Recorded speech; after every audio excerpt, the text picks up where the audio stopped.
Saya tentu akan mengucapkan selamat pada masyarakat Indonesia ya, terkhusus menengah ke bawah, yang sikap serta respon positif yang akan diperlihatkan oleh masyarakat terhadap keputusan pemerintah yang PPN hanya barang-barang mewah saja ya, tentu rakyat kemudian akan memberikan penilaian, dan kita akan doakan mudah-mudahan negara ini kembali ke hitoh menjadi negara yang rakyatnya sejahtera, pemimpinnya memberikan rasa keadilan ketika kebijakannya dikritik oleh rakyatnya, oleh para adik-adik mahasiswa tentu ditinjau ulang. Itu cermin dari pemerintah mendengarkan kritik ya, serta penolakan-penolakan termasuk soal PPN ini.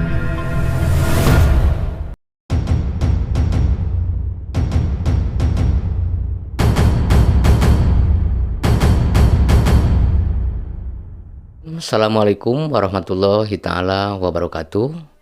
Selamat datang di ruang berita serta diskusi seputar dinamika dan perkembangan politik nasional. Berita yang terbaru yang mau saya sampaikan soal pernyataan atau statement yang dikeluarkan oleh Wakil Ketua DPR RI yang merupakan Sekjen Gerindra Supri Dasko Ahmad, memberikan apresiasi terhadap pemerintah yang membatasi kenaikan PPN dari 11 ke 12% hanya berlaku untuk barang mewah. Timbul pertanyaan apa saja yang dibatasi dan kepada jenis barang apa saja kenaikan PPN 12% itu kemudian akan diterapkan dan seperti apa penerapannya.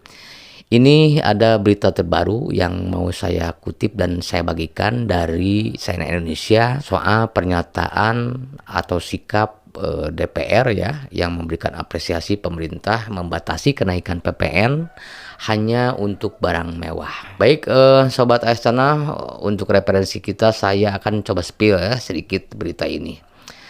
Jakarta, CNN Indonesia, DPR RI mengapresiasi langkah pemerintah Presiden Prabowo Subianto dan Wakil Presiden Gibran Rakabuming Raka yang memutuskan kenaikan pajak pertambahan nilai atau PPN dari 11 menjadi 12% hanya berlaku untuk barang dan jasa mewah. Kebijakan ini dianggap sebagai bentuk keberpihakan terhadap masyarakat kecil. Keputusan tersebut diambil berdasarkan Undang-Undang Nomor 7 Tahun 2021 tentang harmonisasi peraturan perpajakan Undang-Undang HPP. Wakil Ketua DPR RI Supri Dasko Ahmad menilai kebijakan ini sebagai respon pemerintah terhadap aspirasi rakyat yang disampaikan melalui pertemuan antara perwakilan DPR dan Presiden pada Kamis ya, hari ini. DPR RI memberikan apresiasi kepada pemerintah Prabowo Gibran telah menerima aspirasi rakyat dan DPR RI. Hasil pertemuan pada 5 Desember 2024 antara perwakilan DPR RI dengan Presiden Prabowo telah memutuskan beberapa hal yang kemudian hasil keputusan itu pada hari ini diumumkan oleh Presiden Prabowo menjadi penerapan Undang-Undang Harmonisasi Peraturan Pajak Pro Rakyat. Ujarnya dalam keterangan tertulis Kamis. Ketua Harian Partai Gerindra tersebut melanjutkan ada 3 poin yang diputuskan pemerintah Prabowo dalam merespon aspirasi rakyat terkait kenaikan PPN tersebut. Pertama, tarif PPN yang naik 1% dari 11 menjadi 12% hanya untuk barang dan jasa mewah. Kedua, pemerintah menetapkan tidak ada kenaikan tarif PPN terhadap barang dan jasa lain selain masuk kategori mewah. Untuk barang dan jasa selain barang mewah tidak ada kenaikan PPN dan tetap dikenakan tarif lama 11%.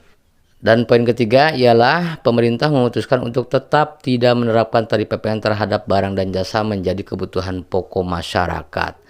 Menurut dia, pendapatan pemerintah untuk APBN 2025 usai menerapkan kebijakan ini diperhitungkan hanya sebesar 3,2 triliun. Padahal potensi penerimaan negara jika PPN 12% diberlakukan pada semua barang dan jasa mencapai 75 triliun. Ini tentunya pilihan yang sulit bagi pemerintah, namun kami apresiasi yang sebesar-besarnya kepada pemerintah yang lebih mengedepankan kepentingan rakyat kecil. Menanggapi keputusan ini, Dasko pun mengajak seluruh masyarakat di tanah air untuk bersatu dan mendoakan pemerintahan Prabowo Gibran bisa mengemban tugas sebagai pemimpin negara dengan baik serta mampu membawa kemajuan bagi Indonesia. Kita berdoa agar pemerintah dengan rakyat bersatu untuk kemajuan Indonesia selama tahun baru 2025 pungkas dia. Kebijakan ini menjadi sinyal positif bahwa pemerintah dan DPR RI berkomitmen menjaga keseimbangan antara kepentingan fiskal dan kesejahteraan rakyat. sekaligus menegakkan keberpihakannya kepada golongan yang lebih membutuhkan. Begitu ya berita yang saya lansir dari Channel Indonesia soal pernyataan Wakil Ketua DPR Supidasko Ahmad yang merupakan sekjen dari Gerindra, memberikan apresiasi soal ada batasan kenaikan PPN hanya untuk barang mewah ya. Yang di tempat lain pun Sri Mulyani sudah mengkonfirmasi dan menyebutkan PPN 12% hanya berlaku kepada barang-barang mewah dan termasuk mobil-mobil mewah, mobil-mobil jenis sport ya, itu akan dikenakan tarif PPN 12% ya diantaranya. Dan di sisi lain kebutuhan-kebutuhan yang biasa dilakukan oleh masyarakat kecil tentu masih berdasarkan tarif lama ya, alias 0%, tidak ada kenaikan. Itulah sekiranya yang disampaikan dan ditegaskan oleh Menteri Keuangan Sri Mulyani ya, menyoal masalah PPN 12% hanya untuk barang-barang mewah.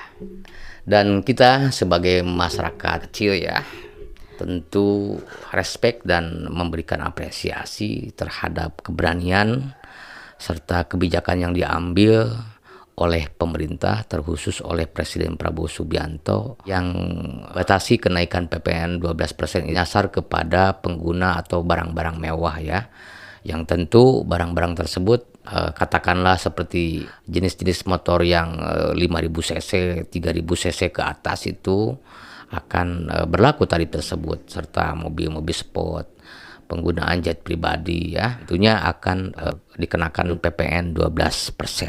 Ketika Sri Mulyani dan Prabowo Subianto memutuskan bahwa kebutuhan pokok seperti sabun, minyak goreng, beras, dan biasa kebutuhan untuk masyarakat kecil ya, termasuk dalam tarif yang dinaikkan 12%, jadi masih 0%. Ya tentu dengan informasi yang kita dapat ya, memberikan apresiasi kepada pemerintahan berani membatalkan rencana awal, yang tentu saja rencana tersebut di penghujung tahun 2024 bergejolak ya, penolakan termasuk BMSI atau para mahasiswa turun ke jalan menolak PPN dan menuntut Presiden Prabowo untuk membatalkan PPN atau pajak pertambahan nilai 12%. Yang tentu akan membuat rakyat sengsara. Saya tentu akan mengucapkan selamat ya kepada masyarakat Indonesia ya, terkhusus menengah ke bawah yang lepas dari kenaikan pajak 12% ya. Ya tentu barang-barang yang sudah disampaikan oleh Sri Mulyani ya, termasuk barang-barang mewah itu barang-barang yang biasa dimiliki oleh orang kaya di Republik ini. Dan saya coba mau bayangkan ya, kalau misalkan PPN itu kemudian disahkan untuk semua barang-barang ya, ya tentu yang keberatan hanya masyarakat menengah ke bawah.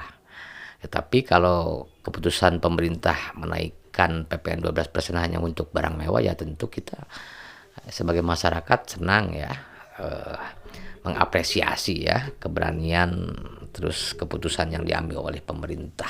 Dengan demikian ya tentu masyarakat akan merasa diuntungkan. Kita akan melihat ke depan seberapa jauh pemerintah ini bisa mempercepat ekonomi nasional kita ya.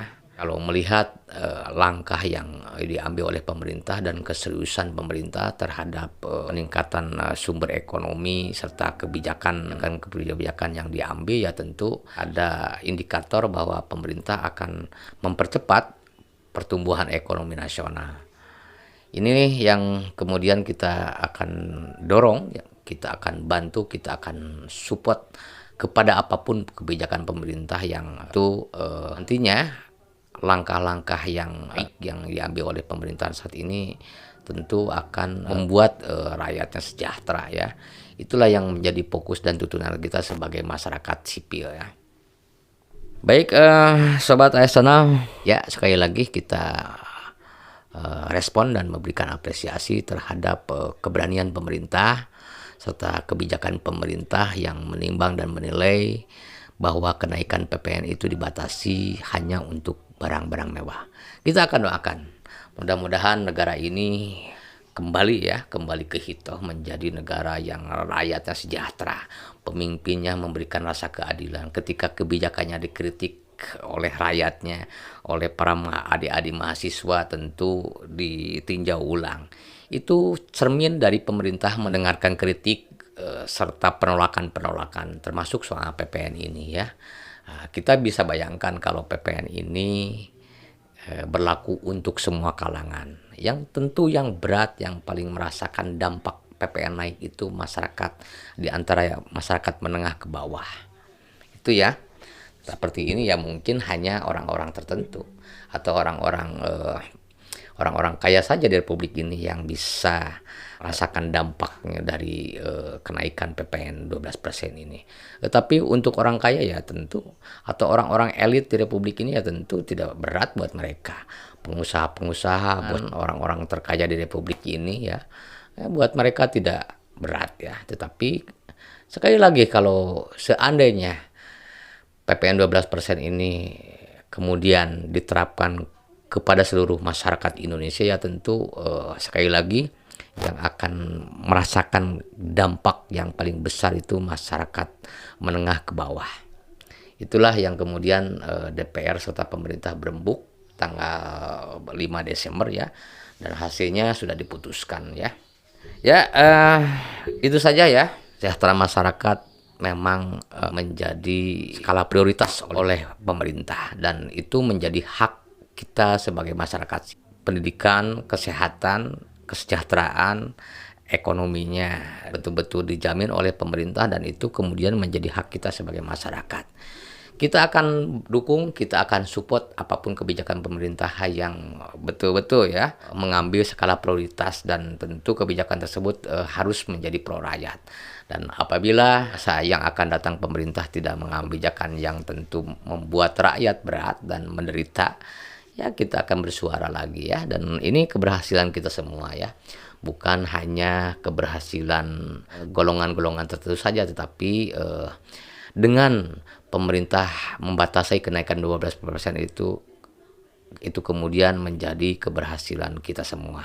Kita akan support, kita akan doakan pemerintah saat ini berhasil ya memerintah Republik ini selama 5 tahun ke depan, setidaknya untuk Prabowo Subianto ya selama 5 tahun ke depan.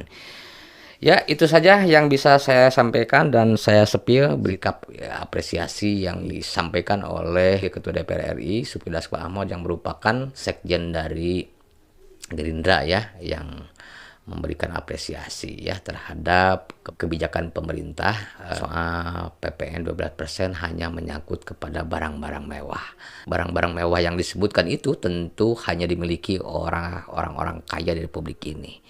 Dan untuk masyarakat Indonesia yang menengah ke bawah, yang katakanlah kategori menengah ke bawah, ya tentu 0% ya.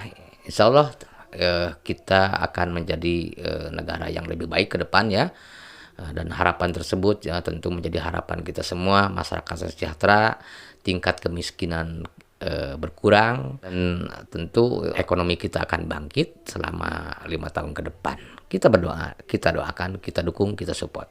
Itu saja dari kata, wabillahi taufiq wa hidayah. Wassalamualaikum warahmatullahi wabarakatuh.